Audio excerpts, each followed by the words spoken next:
Hi, welcome in today. We are prophetically talking about the month of December, and remember, in prophetic words, we always take that back to God to confirm if it's for you. That's called testing the spirit. So today, the month of December, God is saying the best is yet to come. The name of this video, the best is yet to come. So again, this is a prophetic word for the month of December. And what you need to do with that word is take it back to God, ask him if it's for you, and have him confirm it. So the best is yet to come. It says in his word that our latter days are better than our former days. And I don't know about you, but I'm really glad about that because my former days weren't so great. And so now it's like Godspeed, right? They say that a lot in one of the Disney movies. I can't think of it right now. Anyways, Godspeed. That means when God speeds it up, it gathers up all the time that was missed, right? So, if you ever wonder, did I miss out on it? Did I miss it? No.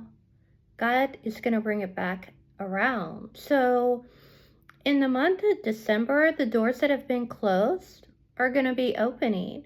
The things that have been blocked, opportunities, are going to be open. The doors are going to be open.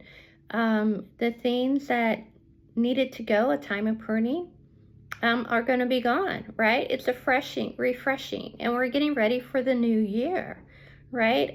Today is, I think, the 4th, and getting ready to go into 5th, and so we have like 20 days till Christmas, until the birth of Jesus. And so we celebrate that if you're a believer, and we want to look at what is this new year going to look like for us.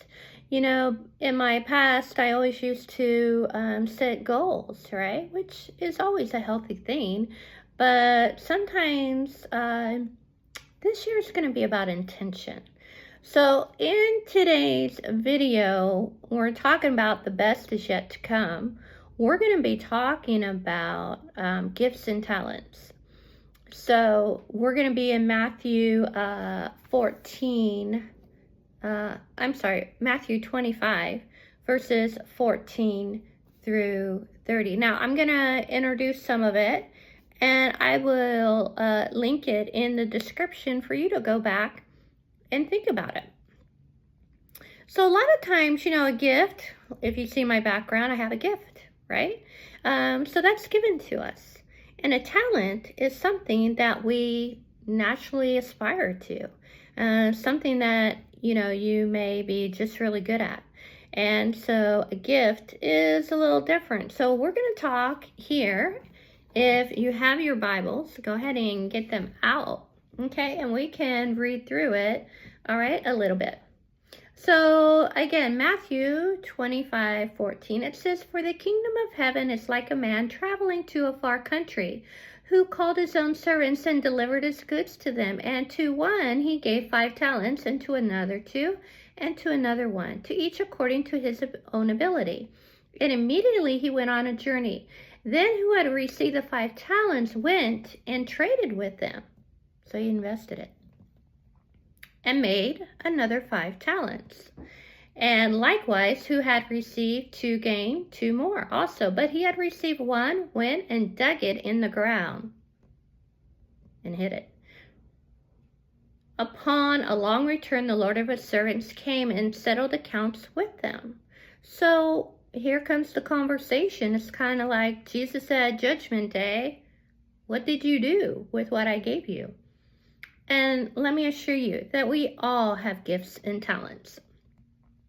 So verse 20, "So he who had received 5 talents came and bought five other talents, saying, 'Lord, you delivered to me 5 talents. Look, I have gained 5 more talents besides them.'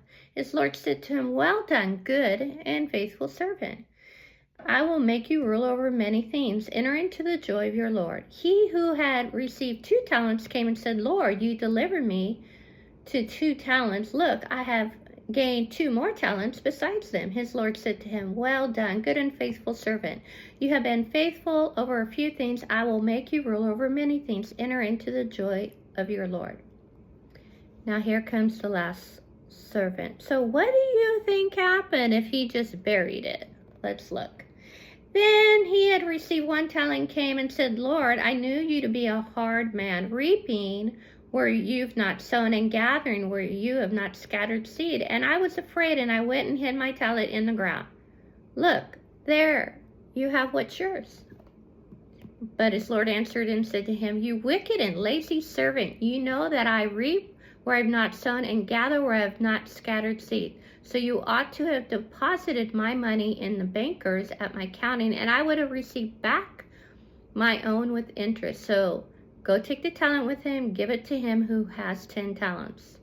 For, verse 29, for to everyone who was given more will be given, and will have abundance. But from him who does not have, even that he has will be taken away. And they cast the unprofitable servant into outer darkness, where there will be weeping and gnashing of teeth. Okay, so we look at our gifts and talents, right? What do we do with these? How do we invest them? We can invest them in different ways. We can invest them in people, places, right? Now, investments are good things, right? We want to invest it in people. Why? Because that's why God came, so we can bring them into the kingdom. It's not always about ourselves. It's not power, and it's not about greed. It's not about money.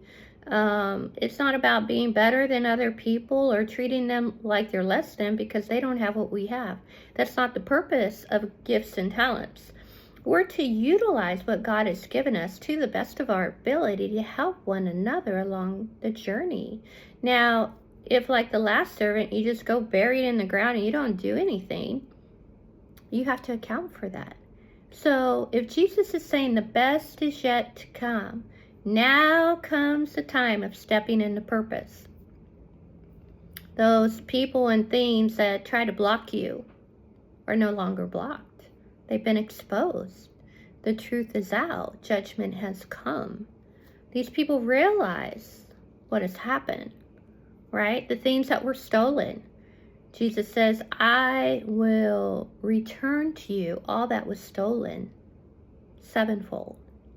So whatever's been stolen from you, if it's your gifts and talents, all right, God is going to vindicate you and make sure they're returned to you sevenfold. All right? So it's very important when you use your gifts and talents. All right? It could be in your career. It can be in your personal life. It can be in church. Right? But God is going to hold us accountable. Let me say it again. God is going to hold us accountable for how we treated other people and what we did with those gifts and talents. Now, if you're able to, you always want to help those along the path if you are blessed. You're walking in abundance. God has blessed you. If they come to you and say, can I have $5 for a meal? And you have $20, can you do it? Yes, you can. And so when you don't, God's going to ask, what did you do with that person that asked to borrow money? Did you help them? Because I gave you a gift. Your gift was to monetize, right? To increase, to walk in abundance. Did you help them when they needed help? Hopefully you'll say yes. And if no, then you have to answer to why. And then later on down that road, if that person, walks in abundance and you have to knock on their door, it's going to be kind of awkward, right? And so we want to treat people right the first time. If we're able to, yes, step into your gift and talent. So think about this concept. Read it over, Matthew 25:14. Ask the Lord. If you don't know, obviously, what your gifts and talents are, you should be operating in them. perhaps working in them. I know my gift is a teacher, and I operated in that for many years. I still do it. And so I teach others to teach, and God will account to me. He'll say, so what did you do with that gift I gave you? Oh yeah, I saw you. I saw what you did. Good job. Right, and we want to be in that place. But if I've been given abundance and somebody has come to me to ask for help and I say, no, figure it out on your own, and other things have occurred, the truth will come out. Right? God is about exposing truth, and he will bring judgment. So the last will be first and the first will be last. Trust God in these areas of your life. And if you're unsure, look up the gifts. You know, maybe I'll create a video about that, the different gifts that God gives us, right? And see where you fall. You can also take a test about what are your gifts of the Spirit. And look at your talents. You know, you might be a great communicator. You might be great at money. You might be great at relationships. You might be great at cooking. All right? So think about those things and pray about this message. But I want you to go ahead and share, like, and subscribe. Donate to the channel if you would like. And I hope you have a great day and a great week. But remember, the best is yet to come. So have a great week, and God bless you.